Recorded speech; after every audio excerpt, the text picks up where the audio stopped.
Assalamualaikum warahmatullahi wabarakatuh. Shalom, Om Swastiastu, Namo Buddhaya, dan salam kebajikan. Perkenalkan, saya Dwita, bisa dipanggil Wita, bebas. Boleh Mbak Wita, boleh Kak Wita, asalkan jangan Ibu Wita, karena saya tentunya belum jadi ibu-ibu ya. Baik, puji serta syukur kita panjatkan kehadirat Tuhan Yang Maha Esa, karena atas limpahan rahmat dan karunia-Nya kita dapat berkumpul pada malam hari yang cerah ini. Baik, sebelumnya saya ucapkan terima kasih kepada hadirin sekalian, terutama ayah bunda yang sudah menyempatkan waktunya untuk hadir dalam sesi pembicaraan kita. Topik workshop kita hari ini adalah seputar fatherless generation, anak butuh ayah, bukan hanya nafkah. Kita akan membahas seputar dampak ketidakhadiran ayah dalam pengasuhan anak. Ini karena waktunya lumayan cukup cepat gitu ya, jadi kita akan speednya akan kita percepat gitu ya. Boleh next? Baik. Nah, sebelum kita mulai nih, aku udah mulai mengajukan satu pertanyaan ya buat hadir sekalian, terutama ayah bunda yang hadir pada malam hari ini. Apa sih itu fatherless? Betul. Anak tanpa sosok ayah, betul. Anak yang bapaknya meninggal, enggak dong, itu mah yatim dong. Ya, oke, aku bantu lurusin ya teman-teman semua ya. Bahwasanya apa sih itu fatherless? Fatherless adalah kondisi di mana anak yang tidak memiliki figur ayah secara psikologis, secara fisik maupun secara emosional. Baik ya, boleh di next. Selanjutnya nih, kita langsung masuk ke topik pembicaraan yang paling penting ya. Di sini kalau kita bisa lihat highlight judulnya secara bersama-sama, Indonesia termasuk negara dengan tingkat fatherless tertinggi. Kalau di sini aku udah bantu sajikan data, kalau ayah bunda bisa lihat gitu ya. Di sini di tabel pertama ada anak Indonesia tanpa figur ayah aktif itu sebanyak 209%. Persentase anak yang tidak mendapatkan figur ayah meskipun ayah masih ada secara fisik. Di tabel kedua kita lihat anak tanpa pengasuhan ayah yang memadai. Ada 15,9 juta anak yang tidak menerima keterlibatan ayah secara emosional, psikologis maupun parenting. Yang terakhir yang menjadi highlight topik utama kita yang sudah aku sebutkan tadi ya, Indonesia ternyata menjadi peringkat ketiga tertinggi di dunia. Kondisi ini anak-anak Indonesia mengalami fatherless. Posisi Indonesia dalam peringkat global fenomena fatherless bukan hanya nilai persentase aja. Sejujurnya ketika melihat ini bukan waktunya kita untuk bangga ya kan, ayah bunda setuju dong. Karena kenapa? Ini adalah hal yang bukan patut kita banggakan. Justru kita harus sedih dan mulai mencari solusi terbaik untuk merubah peringkat ini. Baik, untuk selanjutnya bisa next. Setelah aku menyajikan data ya, di sini juga dari anak-anak fatherless yang tadi totalnya lumayan banyak, bukan lumayan banyak, sangat amat banyak ya, sampai 209%. Tentunya anak-anak tersebut mengalami dampak psikologis dan dampak sosial. Kalau ayah bunda di sini bisa baca, di sini aku menampilkan beberapa poin-poin ya, poin-poin penting. Yang pertama, resiko gangguan emosi dan perilaku. Ini bisa terjadi pada anak-anak yang tidak memiliki figur ayah ya. Yang kedua, kesulitan sosialisasi dan hubungan interpersonal. Yang ketiga, rendahnya kepercayaan diri dan kemampuan regulasi emosi. Yang terakhir, potensi masalah akademik dan motivasi hidup. Boleh dilanjut? Kita beralih ke slide selanjutnya. Ketika ayah hadir secara fisik namun tidak secara emosional. Tadi yang sudah saya sebutkan, ini terdapat 209% anak yang ayahnya hadir secara fisik namun tidak secara emosional.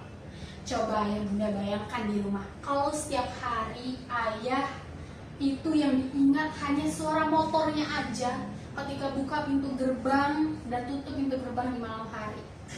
Ini justru yang terekam di otak anak tuh hanya suara motornya aja atau suara gerbangnya aja. Ini sebetulnya menyedihkan ya bunda ya. Ini sangat amat sering terjadi di kehidupan sehari-hari kita. Setuju atau enggak? Yang aku lihat kayaknya ada 15% yang setuju, berarti sisanya setuju banget gitu ya. Oke, boleh next kita beralih ke slide selanjutnya. Di sini aku juga menampilkan kesalahpahaman umum atau mindset lama. Ayah bunda di sini yang sudah hadir pada kesempatan malam hari ini, yang tentunya semangat untuk mengetahui materi-materi terbaru mengenai Fatherless gitu ya, atau yang ingin mengubah kebiasaan lama menjadi kebiasaan baru gitu ya. Kita bisa lihat juga di sini saya mengajak ayah bunda, terutama ayah-ayah yang hadir pada malam hari ini untuk mengubah cara pandang kita. Kita lihat di sini ada mitos lama. Banyak orang memikir bahwasanya ayah itu hanya bekerja. Tapi mari kita coba ubah pola pikir itu menjadi ayah juga hadir dan terlibat langsung dalam proses mendidik anak. Yang kedua, kasih sayang itu hanya tugas ibu. Siapa bunda-bunda di sini yang setuju? Nggak ada yang setuju, ya kan? Ayah pun tentunya harus ekspresif. Ini no gengsi ya. Kalau anak zaman sekarang bilangnya harus word of affirmation, harus act of service banget, betul. Nah, zaman sekarang gitu ya, tentunya ayah-ayah baru gitu ya. Mari, yang biasanya kalian itu dulunya hidup dengan sosok ayah yang tidak ekspresif, mari kita putus rantai tersebut, kita berubah mulai dari diri kita. Ya, ayah pun juga harus ekspresif gitu ya. Yang terakhir, tanggung jawab itu hanya seputar uang. Ini kesalahan besar ya. Ini tadi udah sempat aku bahas di awal. Ayah tugasnya hanya mencari nafkah. Ini salah besar ya, ayah bunda. Tanggung jawab itu bukan hanya perihal uang, tapi juga tentang waktu dan juga hati. Boleh next? Baik. Nah, untuk menghadapi hal-hal yang mungkin sudah terlanjur terjadi atau kayaknya dipikir-pikir nih kak, aku sudah ada sosok fatherless untuk anakku deh. Nah, untuk ayah bunda atau ayah yang sudah mulai menyadari hal tersebut, bagus. Sadar sedari dini, bukan sedari dini dong ya, kan udah orang tua ya. Jadi sadarnya cepat supaya bisa ditangani dengan cepat juga gitu ya. Di sini saya juga menampilkan solusi praktis untuk para ayah yang hadir pada malam hari ini gitu ya. Yang pertama nih, bisa dimulai dari kebiasaan-kebiasaan kecil aja dulu setiap harinya ya. Luangkan waktu minimal 30 menit per hari untuk siapa? Untuk anak. Jadi tidak hanya untuk istri aja ya, untuk anak juga diluangkan waktunya ya. Terus yang kedua, dengarkan sebelum menasihati. Ini biasanya banyak nih orang tua ya kan, ayah bunda kan kayak anaknya tuh mau menjelaskan sesuatu kesalahpahaman tapi gak didengerin, enggak. Nah, mulai sekarang mari kita belajar untuk mendengarkan gitu ya. Kita juga boleh tahu nih apa sih sudut pandang anak terhadap masalah yang terjadi gitu kan. Yang ketiga, sentuhan fisik positif, pelukan atau tepukan bahu. Ini penting banget ya. Tadi aku bilang no gengsi ya. Word of affirmation-nya, act of service-nya gitu. Ini ada yang ketawa nih, jangan-jangan ada yang setuju gitu ya. Terus juga physical touch-nya gitu ya. Jadi bahkan di luar juga ada yang ketawa tuh. Jadi banyak yang setuju berarti ya. Ini mulai dari pelukan, misalkan pulang kerja, ayah kangen nih sama kamu gitu. Misalkan 8 jam gak ketemu kerja di luar, kangen deh rasanya sama kakak gitu kan. Bisa kayak gitu ya. Terus yang terakhir, ucapkan kalimat afirmasi seperti ayah bangga deh sama kamu. Kayak misalnya beli bakso, ayah bangga deh sama kamu. Kamu sumur segini udah berani pesen makan sendiri. Dulu ayah sumur kamu belum berani ya.